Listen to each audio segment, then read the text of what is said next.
السلام عليكم أبنائي وبناتي طالبات الصف الثالث الإعدادي. النهاردة هنبدأ الدرس الثاني من مادة الجبر. درس يبقى عبارة عن العلاقة أو الدالة. ماشي. العلاقة والدالة. هنشوف الأول العلاقة دي. هنا العلاقة هي علاقة من مجموعة س إلى مجموعة ص. بنرمز العلاقة دي برمز اسمه عين. يعني علاقة من س لصاد. احنا خدنا الحصة ضرب الديفولت بين س وصاد، ده ممكن نجيب من جواه علاقة نسميها عين. العلاقة دي هو هيطلبها لي في المسألة وانا همثلها من خلال حاصل الضرب ديكارتي بين س وصاد، او س وس او صاد وصاد. نشوف ازاي بقى كده. عندي مثلا المثال دوت بيقول لي اذا كانت س عبارة عن ايه؟ مجموعة 2 و5، وصاد المجموعة 1 و4 و7. ماشي.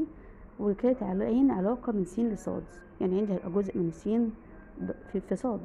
ماشي. حيث دي قال لي بقى العلاقة اللي هو عايزها هو ايه؟ بيقول حيث أ عين ب تعني ألف أصغر من ب. يعني علاقة بين ألف وب إن الألف أصغر من ب. هي ألف مين والب مين؟ الألف بيبقى هي اللي هي موجودة في السين، والب من الموجودين في الصاد. ماشي.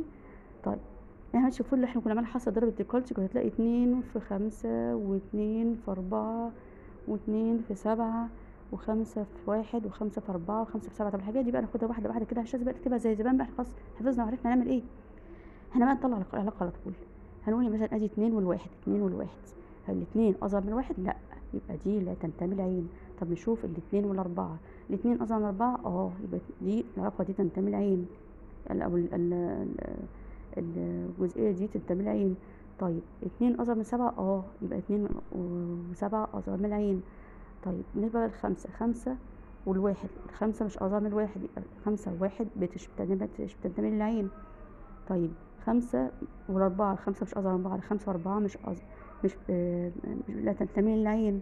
طيب 5 والسبعة، 5 أصغر من 7، يبقى 5 والسبعة تنتمي للعين.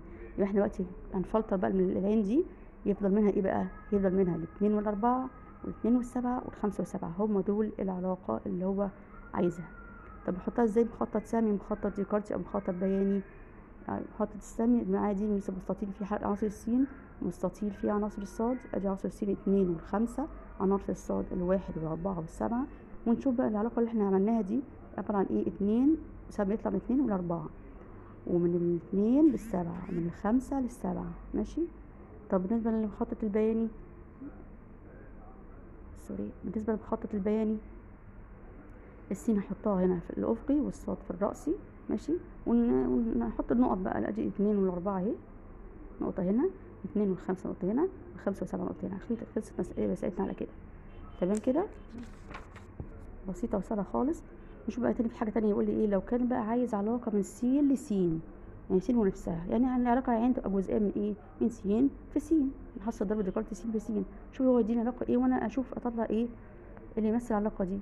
يقول لي مثلا ايه مثال اهو، اذا كانت س عبارة عن -2 و-1 و0 و1 و2، وكانت عين علاقة من س على س بقى، ما هو س وس بقى، حيث أ عين ب عبارة عن ايه؟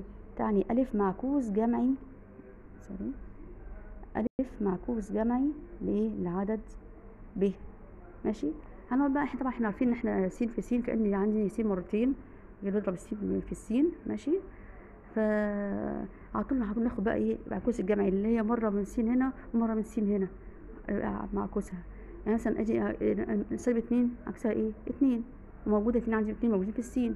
طيب -1 والواحد، و2 موجودين في السين، والصفر والصفر ده يعتبر معكوس جمع لبعض، ان الصفر ضربها في معكوس الجمع هو صفر، يعني كأنك ضرب فيها السالب فهي بصفر برضه.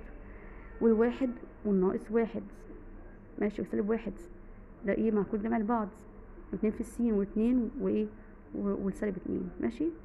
فمش محتاج بقى نضربه ونقول نحط السين هنا والسين هنا ونضرب، خلاص على طول ده معكوس الجمع، ده معكوس الجمع، الاثنين جوه السين كلهم. ماشي. ماشي كده. طبعا بقى يبقى تسلهم بقى بياني ومخطط سامي سهل، يعني القشر السينية لوحدها في مخطط سامي يبقى بتاعها سهل. يعني السينية كلها اهي، ادي 0 و0، وادي 2 وناقص 2 سهم كده مرة كده مرة كده، وادي 1 وناقص 1 سهم كده مرة كده. طب مثلا المخطط البياني، هنحط السين مرة هنا كأنها موجودة في أفقي، فكأنها موجودة رأسي، هي نفسها، ونحط العناصر بتاعتها ونوصل كل ايه عنصر مع التاني بنقطة من العلاقة عين. ماشي كده. طيب هنا بقى في حاجة نقول بقى حاجة اللي اسمها ايه بقى. احنا قلنا خلاص العلاقة، نيجي بقى على موضوع الدالة بقى. يعني ايه الدالة؟ هنشوف مثال عشان نوصل منه لموضوع الدالة دوت. يقول لي إذا كانت س فيها العناصر دي وصاد فيها العناصر دي، ماشي، وعايز علاقة من س لصاد، الألف عين ب، يعني ألف نص ب، ماشي. على طول احنا نجيب من الألف هنا يبقى نص ب على طول، منعرفش لسه بقى نضرب بتاع، نشوف على طول. الس عبارة عن ايه؟ صفر وواحد واتنين وتلاتة، والصاد عبارة عن ايه؟ صفر وواحد واتنين وتلاتة وأربعة وخمسة وستة. طب يلا نعمل على طول عين. مش بقول لي عين نص ب، ألف نص ب، ماشي. طب الصفر والصفر على طول عشان النص في الصفر والصفر، يعني صفر صفر دي معانا لازم، ماشي.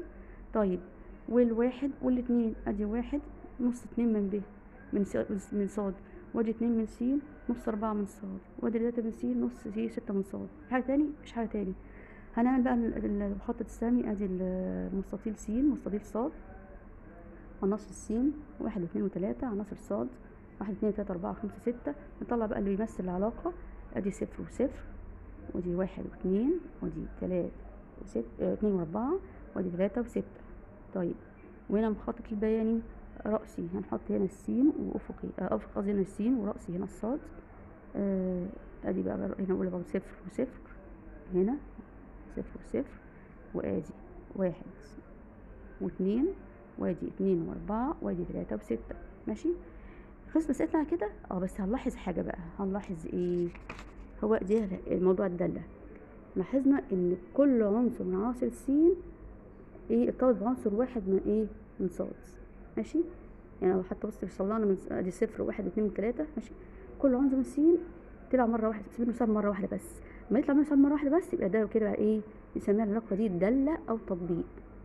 المجموعة س صفر وواحد اتنين وتلاتة بتسمى مجال الدالة، ومجموعة صاد صفر واحد اتنين تلاتة أربعة خمسة ستة، هنا في المثال ده طبعا بتسمى المجال المقابل للدالة.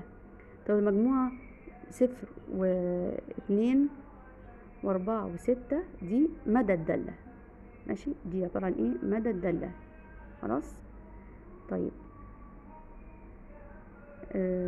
جبنا المدى الدالة ده اللي هو الجزء اللي توصل من س في صاد، شايفين هم دول بس اتنين اهم، صفر واتنين وأربعة وستة، ده اسمهم ايه؟ مدى الدالة. وهو مجموعة جزئية من المجال المقابل للدالة، شفتوا المقابل للدالة، ماشي. طيب يبقى بقى كده ايه؟ يبقى بصفة عامة هقول لك العلاقة من س لصاد امتى تكون نقول عليها انها دالة؟ إذا اتحققت هذه الحالات: كل عنصر من عناصر س يظهر مرة واحدة فقط كمسقط أول، ماشي. طيب طيب ايه تاني؟ المخطط السهمي كل عنصر من عناصر س يخرج منه سهم واحد فقط. طيب في المخطط البياني كل خط رأسي تقع عليه نقطة واحدة فقط من ايه؟ من النقط التي تمثل العلاقة، ماشي. او حتى بص رجعت لي في خط البياني، او نقطة واحدة بس، او نقطة واحدة فقط، ادي اهو اتنين ايه في خط في الخط الرأسي، ماشي. يبقى دي كده ايه؟ عرفنا كده موضوع الدالة او التطبيق. طب مش فكرة مثال صغير كده عليك هتشوف بيجي ازاي في الامتحانات تاني برضو. اذا كانت س العناصر دي اهي وصاد العناصر دي، فبقول لك اي من العلاقات الآتية تمثل دالة من س لصاد. بيديني بيقول لي إيه؟ هل العلاقة دي ت واحد، ولا العلاقة دي ت اتنين، ولا العلاقة دي ت تلاتة؟ نشوف. طب ت واحد دي، نشوف كده. ت واحد دي مش دالة. ليه بقى؟ عشان فيها العنصر تلاتة ظهر كمسقط أول مرتين، عشان كده اهو تلاتة اهو مرتين، مرة هنا اهو ومرة هنا، ماشي. يبقى دي مش دالة.